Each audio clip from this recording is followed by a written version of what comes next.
इसी बीच चर्चा करने के लिए कांग्रेस नेता स्वामीनाथ जायसवाल जी जुड़ गए हैं। स्वामीनाथ जी, बहुत स्वागत है आपका टीवी 100 पर। नमस्कार। नमस्कार। सबसे पहले मैं आपसे यही जानना चाहती हूँ स्वामीनाथ जी, आखिर कैसे जो दिन ब दिन पेट्रोल और डीजल के दामों में बढ़ोतरी हो रही है उस पर कैसे लगाम लगाई जाए, क्योंकि केंद्र सरकार और राज्य सरकार रेवेन्यू जनरेट करने के लिए जनता पर इसका भार डाल रही हैं। देखिए पूजा जी, जब से भारतीय जनता पार्टी सरकार आई है 6 साल में तिलहन तलहन मसाले हर चीज का भाव, दवाई तक का भाव बढ़ गया है।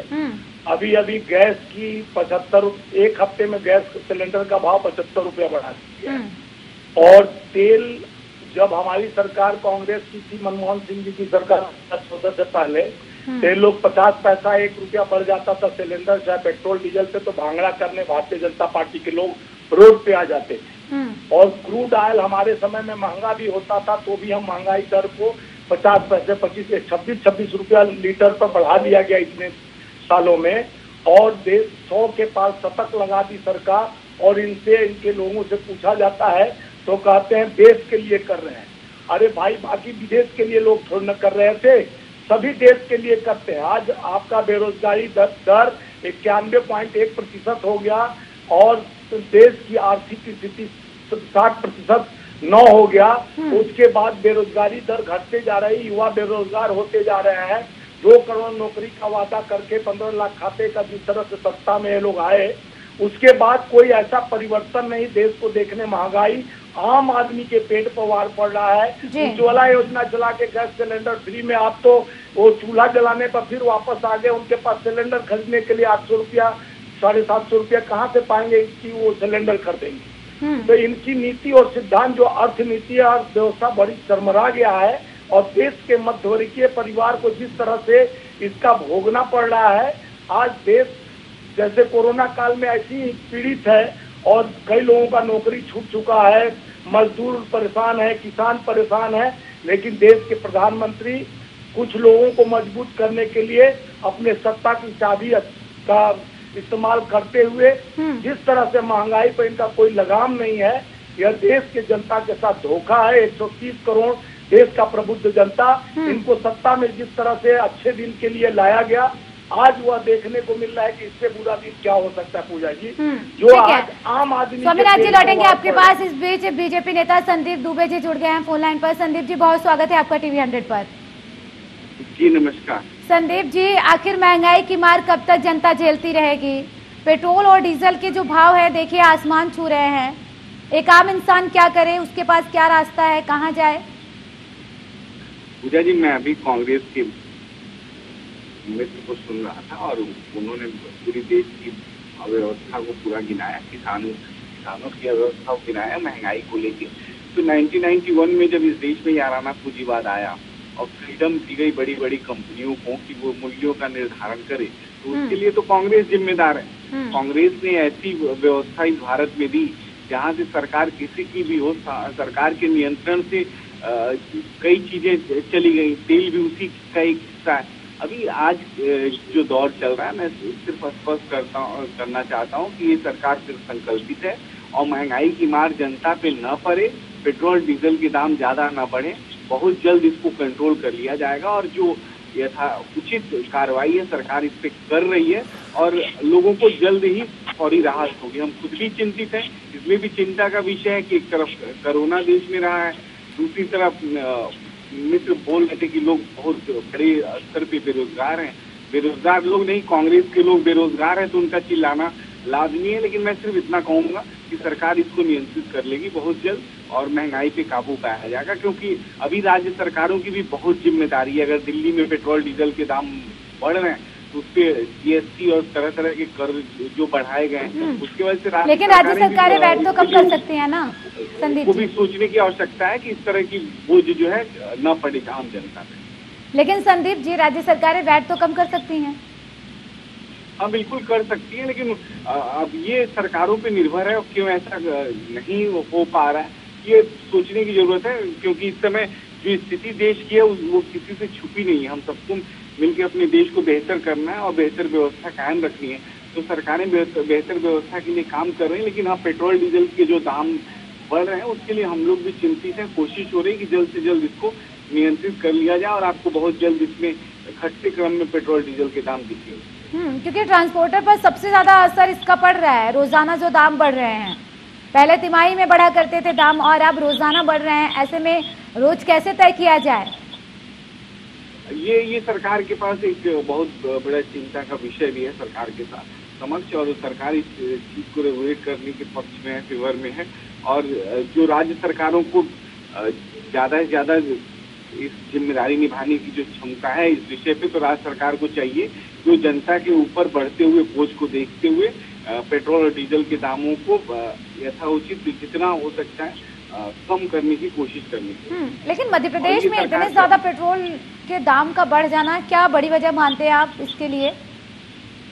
देखिए, इस समय कोरोना की वजह से समझने की आवश्यकता है कि हर क्षेत्र में जहाँ भी सरकारें उनकी आमदनी कम हो गई है और हर क्षेत्र अभी मंदी के दौर में है, उसमें पेट्रोल और डीजल के दामों पे कर रहा है तो सरकार उन घाटाओं को कम करने की कोशिश कर रही है। लेकिन मैं इस विषय पे नहीं जाना चाहता, मैं इतना कहना चाहता हूँ कि सरकार जो है बहुत जल्द इसको नियंत्रित कर लेगी। स्वामीनाथ जायसवाल जी, संदीप जी कह रहे हैं बहुत जल्द सरकार इसे नियंत्रित कर लेगी, लेकिन सवाल यहाँ पर यह है कि कब? पूजा जी 6 साल से नियंत्रित कर रहे हैं, आप देख रहे हैं प्रतिदिन इनके एक रामदेव थे, वो आए थे, बोल रहे थे कि जब आएगी अच्छे दिन आने वाला है, 35 रुपया पेट्रोल हो जाएगा, 30 रुपया डीजल हो जाएगा। ये लोग सपना बेचने का सौदागर है। जिस तरह से इनका दुकान चल जाए और सपना बेचे और नियंत्रित क्या करोगे? नित्य प्रतिदिन बढ़ते जा रहा है। हमारे मित्र संदीप जी जैसे बोल रहे हैं कि सरकार नियंत्रित करेगा, क्या सरकार का नियंत्रण तो अडानी अंबानी हम दो हमारे दो पे निर्भर करता है। सरकार का दायित्व तो आम आदमी पे नहीं है। मध्य प्रदेश में इनकी सरकार है, 100 के पार हो गया, और उसके बाद 22 जगह इनकी सरकार है। नियंत्रण किसी पर नहीं है, न स्टेट पे है न सेंट्रल गवर्नमेंट पे है। और इसमें सरकार पे वार नहीं हो रहा है, इसमें गरीब आम जनता पे वार हो रहा है। आम जनता त्रस्त है, महंगाई से तिलहन दलहन मसाला दवाई सिलाई सारे चीज महंगे हो गए। तेल का भाव बढ़ता है और ट्रांसपोर्ट का भाव बढ़ जाता है, जिससे हर सामग्री महंगा हो जाता है। बिल्कुल। और गरीबी रेखा के नीचे जो मजदूर श्रमिक है और दबते जा रहे हैं। आम जो मध्यवर्गीय है, पहले जीएसटी का मार बिजनेसमैन को मारा गया 28 जीएसटी करके, फिर नोटबंदी करके आम आदमी को मारा गया, और देश का ओलेक्स पे पूरा देश बेचा जा रहा है। सेल एमटीएनएल एयरपोर्ट और ट्रेन सारे चीज बेच दो, और उसके बाद बेचने के बाद भी इनका सरकार पर नियंत्रण नहीं है। देश में कहा जाता है पूत और कपूत। अच्छा पूत रहता है तो तीनों दिन कल कारखाने फैक्ट्रियां अच्छा बिजनेस अपना दिखाकर देश को बचाता है। अब कपूत बेटा होता है तो बेचना शुरू कर देता, अपने बाप दादा की संपत्ति भी बेच देता है। तो उसी तरह हमारे देश के प्रधानमंत्री जिस तरह से जब से आए 6 साल में 22 कंपनियां देख चुके हैं, आए दिन ओलेक्स पे डाल दिया जा रहा है कि भारत की ये बिकने वाली है, ले लो ले लो ले लो। और तेल पर नियंत्रण नहीं है, और न युवाओं को नौकरी है, न कभी इसके लिए वो नार्थ नीति उनकी बन पा रही है। और देश में कोरोना काल में सबसे ज्यादा आम आदमी, लेकिन वो कह तो रहे हैं कि कोरोना की वजह से आर्थिक मंदी से देश जहां गुजरा, तो वहां पर अब उसे पटरी पर लाने के लिए और जल्द से जल्द इस पर लगाम लगा लिया जाएगा। सरकारें कोशिश कर रही हैं। देश को बेच भी दे रहे हैं। और समय में बहुत चेतक वोचक सब आया था, तो कांग्रेस सरकार इनकी है, भारतीय जनता पार्टी की, तो ये नेहरू जी को चले जाते हैं। कांग्रेस जैसे सत्ता में हम हैं, दो बार से सत्ता परिवर्तन होकर इनको देश के 130 करोड़ प्रबुद्ध जनता हाथ में चाबी दिया, तो नियंत्रण इनको रखना है तो कांग्रेस की तरफ चले जाते हैं। अरे अपना दिखाओ भाई, आप क्या कर रहे हो? संदीप जी देख रहे हो और आप क्या कर रहे हैं, सरकार क्या कर रही है, इस पर बात होनी चाहिए, बजाय इसके कि कांग्रेस ने क्या किया, क्योंकि जनता ने आपको चुना है, कांग्रेस ने नहीं।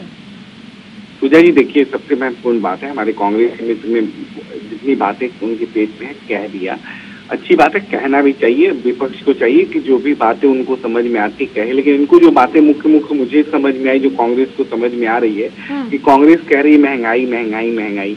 इनके समय आज से 2014 में 100 रुपये 80 रुपये पेट्रोल बिकते थे, आज कभी नहीं हुई थी, कभी नहीं संदीप जी नहीं हुई थी। आप बताइए कब 100 रुपया हुआ था 2014 में? हमारे सरकार। अरे मेरी बात को जरा सुन लीजिए पूरा। जब आप बोल 2014 रहे में थे तो आपकी सरकार थी ना?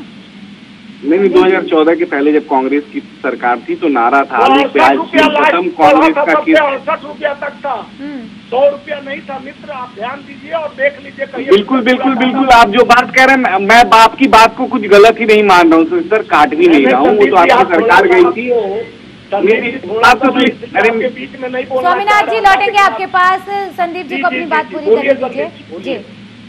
देखिए, कांग्रेस गई थी कि आलू प्याज तेल खत्म, कांग्रेस का खेल खत्म। उस समय यूपीए थी, यूपीए में महंगाई चरम सीमा पे थी, और ये बात मैं स्वीकार करूंगा कि महंगाई भी बहुत बड़ा कारण था। जैसे भ्रष्टाचार कारण था, वैसे महंगाई भी बड़ा कारण था। मनमोहन जी की सरकार के खिलाफ जनता ने वोट दिया। हम लोग चिंतित हैं इन सभी विषयों को लेके, और जिस तरह से जिस हिसाब से महंगाई को 2014 से लेकर अब तक केंद्र की सरकार ने कंट्रोल किया, नियंत्रण में किया, जो पेट्रोल डीजल के दाम बढ़े उसको भी नियंत्रित कर लिया जाएगा। सरकार चाहती है कि ये नियंत्रण में रहे, आम जनता को इससे चिंता न हो। और कांग्रेस को तो उदाहरण पेश करना चाहिए, कांग्रेस को भाषण नहीं देना चाहिए। कांग्रेस को लगता है कि जहां कांग्रेस के राज्य हैं वहां वो 20 रुपए 30 रुपए लीटर पेट्रोल बेचे, पंजाब में बेच दें, राजस्थान में बेच दे, जहाँ जहाँ छत्तीसगढ़ में बेच दे, तो वो सिर्फ हम पे तो दोषारोपण करेंगे। संदीप जी, आप ये कहना चाह रहे हैं कि कांग्रेस पहले करे, पहल कांग्रेस की तरफ से करनी चाहिए? नहीं, हम हमारी, अब आप बताइए दिल्ली में किसकी सरकार है? महंगाई अगर पेट्रोल के दाम बढ़ रहे हैं, हम सरकारों को दोषारोपण कर न दें। इस पे जो नीतियां बनी है 1991 के बाद, जो याराना पूंजीवाद के बाद जो सरकारों ने जो नीतियां बनाई है, उस नीतियों के अनुरूप जो कंपनियां हैं, पेट्रोल की कंपनियां हैं, वो दाम का निर्धारण स्वयं कर सकती हैं। सरकार जो है उसके जीएसटी के दायरे में क्यों नहीं लाया जा रहा है संदीप जी? कर के माध्यम से इन सबको नियंत्रित करें। मैं भी कह रहा हूँ, मैं भी एक किसान का बेटा हूँ, मैं भी नहीं चाहूंगा कभी पेट्रोल और डीजल के दाम आसमान छुए, क्योंकि इससे सबको नुकसान होता है, और बहुत जल्द नियंत्रित इसको कर लिया जाएगा। किसान नहीं परेशान होंगे संदीप जी, पूरी जनता यहाँ पर परेशान होगी।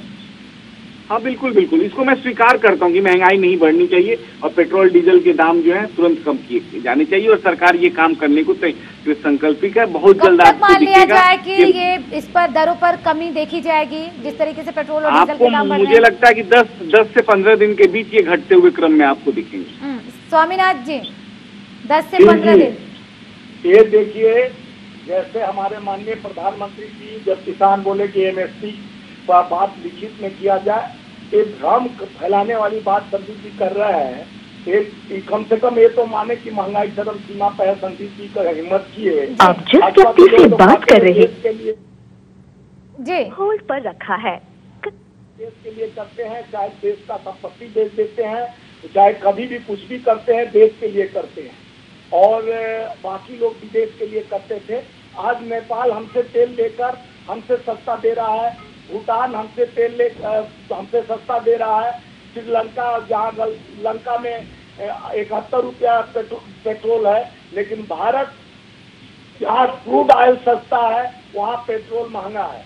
तो ये सबसे बड़ा इनका नीति और सिद्धांत जो है, सही रणनीति के नहीं होने की वजह से, आर्थिक पॉलिसी इनका जो सलाहकार एडवाइजर है, देश को अच्छे नीति और सिद्धांत पे नहीं ले जाना चाह रहे हैं। इसलिए महंगाई का मार्ग जनता को 1000 बार कई बार करेंगे, ये समझ में नहीं आ रहा है। जनता त्रस्त है इस महंगाई की वजह से, और ये भाजपा के लोग मस्त है, उनसे देश के किसी का लेना देना नहीं है। बस महंगाई बढ़ते जा रहा है और कहते हैं मैं कंट्रोल करूंगा। ये कब कंट्रोल करेंगे? आए दिन डीजल पेट्रोल का दाम बढ़ रहा है, एक दिन भी नहीं रुक रहा है।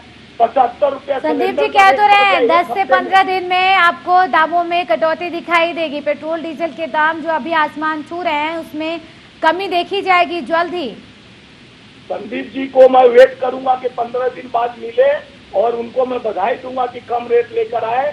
और ये कम से कम हिम्मत करके, संदीप जी तो बोले भी कि कम करना चाहिए। मैं किसान का बेटा हूँ, किसान के बेटे होते तो दर्द जरूर होता। किसान जिस तरह से आज परेशान है, आज पंजाब ने दिखा दिया कि किसान का समस्या क्या है, किस तरह से कांग्रेस का स्वागत किया, नगर निगम चुनाव में दिखा दिया ताकत कि आप उल्टा बवाल चलना शुरू। लेकिन स्वामीनाथ जी देखिए, पेट्रोल के दाम जो बढ़ रहे हैं उससे जाहिर सी बात है हर वर्ग प्रभावित है, लेकिन डीजल के दाम जिस तरीके से बढ़ रहे हैं उससे सबसे ज्यादा जो प्रभावित लोग हैं वो किसान होंगे, क्योंकि जब सिंचाई के लिए उन्हें पानी की जरूरत होगी, वो सिंचाई के लिए उन्हें डीजल की जरूरत होगी। अब ऐसे में उनकी लागत पहले से जो अभी नहीं मिल पा रही है, जिसकी वो मांग कर रहे हैं, फिर और उनकी लागत बढ़ जाएगी, फिर क्या करेंगे किसान? संदीप जी।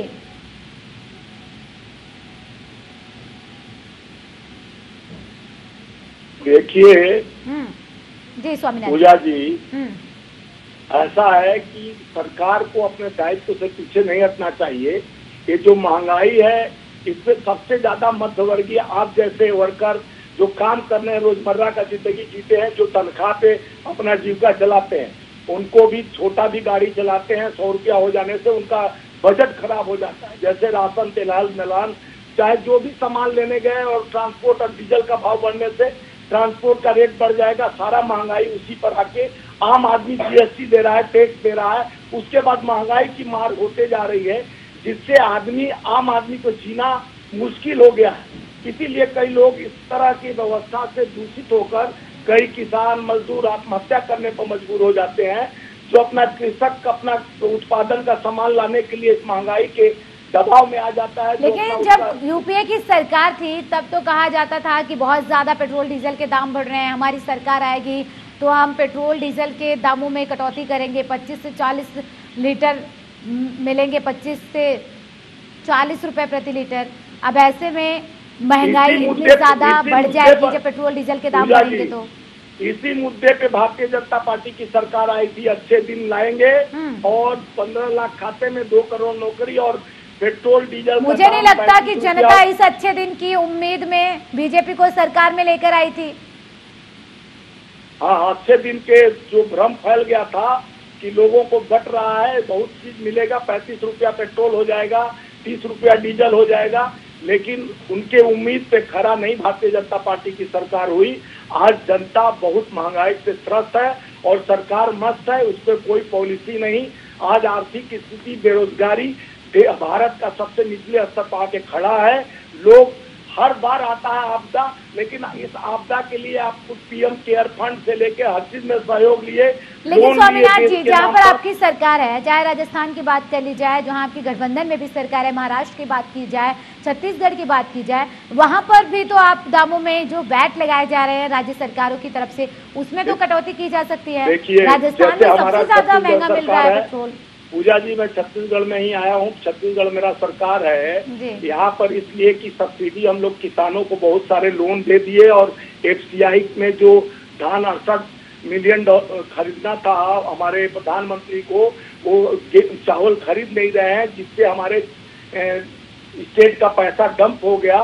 इसलिए हम लोग घटाना भी चाह रहे हैं, लेकिन उसमें क्या है कि हमारा जो सिस्टम है वो गड़बड़ा जाएगा। लोगों का जो हम विकास की रास्ता में जैसे यही दलील तो हर राज्य की तरफ से भी दी जा सकती है, चाहे आपकी जहाँ सरकार है, जहाँ आपकी सरकार नहीं है। जैसा कि अभी आपने छत्तीसगढ़ का उदाहरण दिया, उसी तरीके से भोपाल का उदाहरण संदीप दुबे जी ने दिया।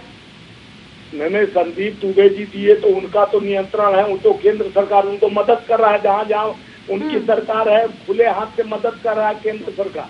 यहाँ तो जीएसटी का पैसा नहीं सरकार वापस करती है, स्टेट सरकार का जो हिस्सा है वो नहीं दे पाती है।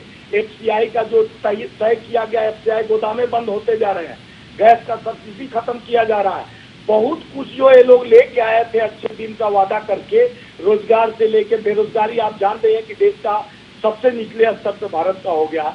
तो ये सारे चीज इन लोग कोरोना का काल कुछ करके ऐसे भ्रमित करके लोगों को महंगाई बढ़ाते जा रहे हैं। उधर किसान 3 काले कानून को लेकर आंदोलन कर रहे हैं, वो 200-250 करीबन किसानों की मौत हो गई, उसको एक भारतीय जनता पार्टी चाहे हमारे प्रधानमंत्री तक श्रद्धांजलि तक नहीं दिए। और किसान की बात करते हैं, मजदूर आज बेरोजगार हो गए, न कल कारखाने फैक्ट्रियां लग रही है, बल्कि पुराने कल कारखाने फैक्ट्रियां बंद हो चुकी हैं। लेकिन इस तरीके से पेट्रोल डीजल के दाम बढ़ रहे हैं, इससे बेरोजगारी तो और ज्यादा बढ़ जाएगी। जिन लोगों की नौकरियां हैं वो और तेजी से चली जाएगी। जब महंगाई बढ़ेगी, जब संसाधन ही नहीं होंगे, तो फिर कैसे रोजगार किसी को मिलेगा इतनी महंगाई में? मुहैया जी रोजगार मुहैया कैसे, नया सृजन कहाँ हो पा रहा है पूजा जी? ये लोग कई बार बोले, लेकिन वैकेंसी निकालते हैं, वैकेंसी कैंसिल हो जाता है, क्योंकि इनका कथनी और करनी में अंतर है। इनके पास कोई जवाब नहीं है, विपक्ष क्या किसी का जवाब नहीं। आम जनता त्रस्त हो गई है। आप जैसे रोज काम करने वाले हर आदमी लेबर है, जो अपना जीविका चलाने के लिए मेहनत कर रहा है, मेहनत कश आदमी के लिए जब एक्स्ट्रा भार पड़ जाता है तो उसको बहुत जिम्मेवारी से झेलना पड़ता है, बहुत चीज कटौती करना पड़ता है जीवन जीने के लिए।